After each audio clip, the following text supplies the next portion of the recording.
As 100 maiores descobertas da história. Astronomia.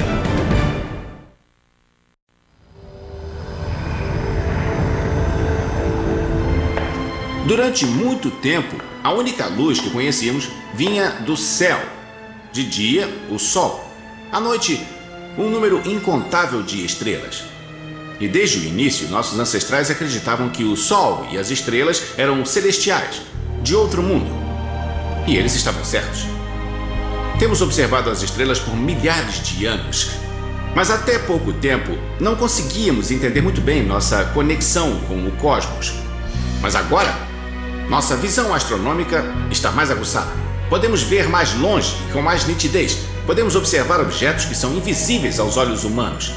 Nossa visão, cada vez mais aprimorada, nos permitiu realizar grandes descobertas, revelando um universo impressionante e maravilhoso.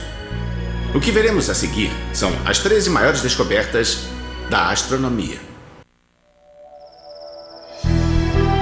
Os planetas se movem. Nossa primeira grande descoberta aconteceu ao longo de séculos, quando os primeiros seres humanos observavam cuidadosamente o céu em lugares como este, nos desertos vazios e sem nuvens do sudoeste americano, no Oriente Médio, na África e na América do Sul. Entre estes antigos astrônomos, os mais importantes foram os mesopotâmicos. Eles consideravam os objetos no céu como deuses e construíam torres gigantescas para poder testemunhar o nascer e o pôr do sol, a lua e as estrelas. Por mais de 1000 anos, eles utilizaram tabuletas de argila para registrar o que viam. Para saber mais, fui visitar o professor de astronomia Owen Gingerich. Este é um exemplo de uma destas tabuletas de argila. Tente ler. Essas pessoas escreviam com letras bem pequenas. Eu fiquei muito surpreso quando uma pessoa entrou no meu escritório, pegou esta peça e começou a ler. E que língua é esta? Eu acho que é babilônio. Centenas destas tabuletas estavam desenterradas. Entre estas centenas de tabuletas estava uma chamada de Vênus de Amizabdoca.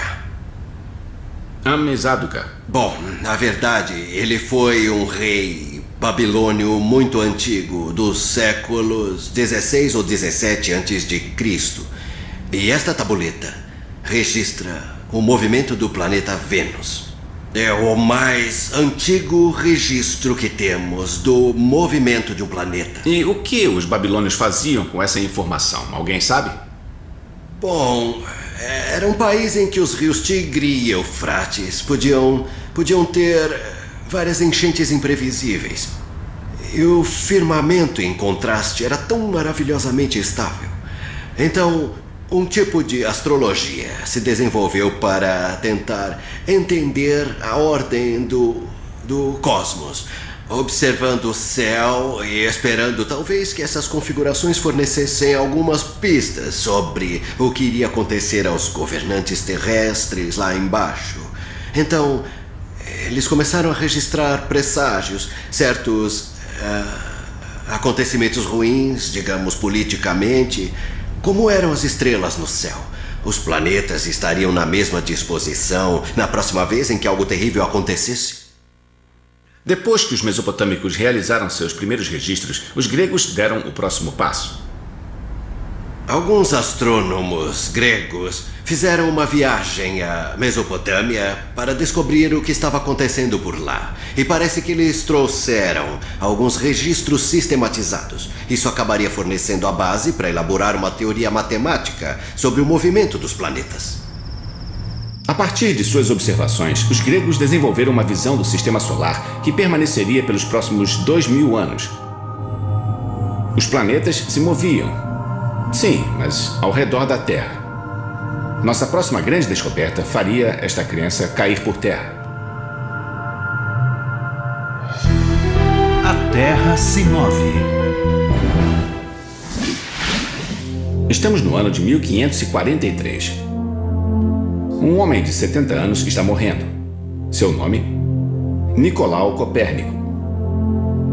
Ele era médico e advogado de profissão, mas por quase 40 anos também foi astrônomo amador.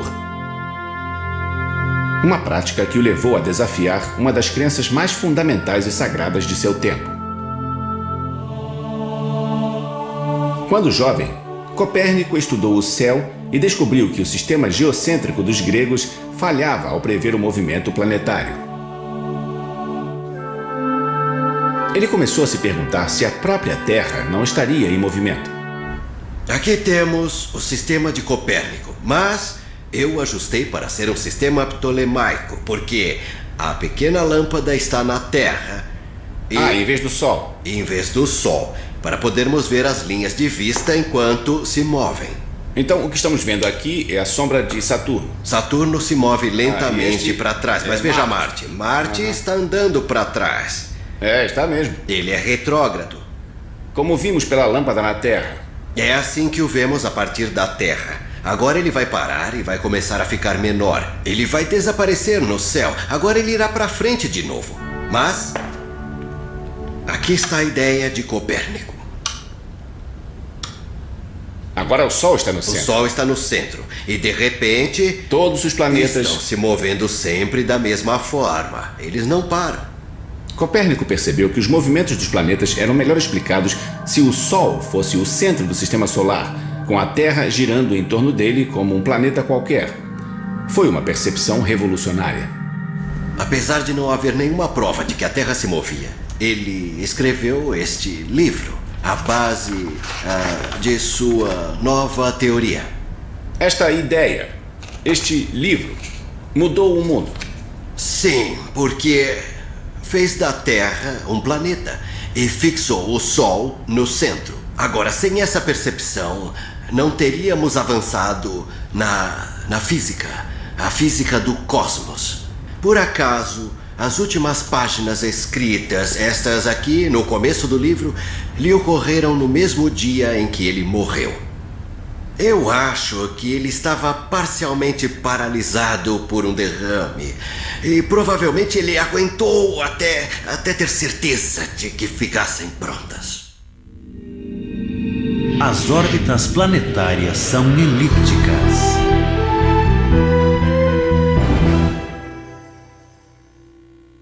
Todos, dos gregos a Copérnico, presumiam que as órbitas dos planetas tinham que ser circulares. Mas em 1571, o matemático alemão Johannes Kepler derrotou esta suposição com a nossa próxima grande descoberta. Desprovido de instrumentos, Kepler improvisou formas de calcular a órbita circular de Marte. O trabalho era tedioso. Kepler escreveu que quase foi levado à loucura calculando e refletindo sobre o assunto.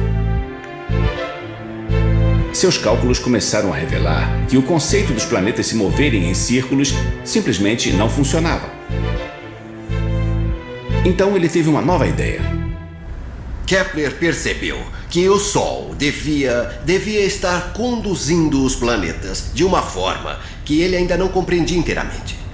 E para obter uma descrição coerente, ele descobriu que a trajetória seria uma elipse e não um círculo. Com este insight revolucionário, Kepler inventou o primeiro método de prever com precisão o movimento dos planetas e das estrelas através do firmamento. Quando suas tabelas previram que o planeta Mercúrio passaria em frente ao Sol, e nenhuma outra tabela chegou nem perto, foi uma prova dramática da precisão de sua astronomia. Ela ligava os movimentos dos planetas solidamente ao Sol. Este foi um ponto muito importante que ajudou a enfatizar a ideia de que o sistema heliocêntrico de Copérnico realmente possuía uma importância física.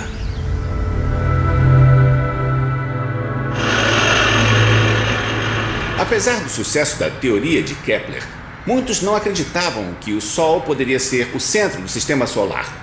Mas o golpe de misericórdia na antiga crença viria de um homem que, assim como Kepler, preferia usar provas obtidas pela observação para sustentar suas teorias. E este homem era Galileu Galilei.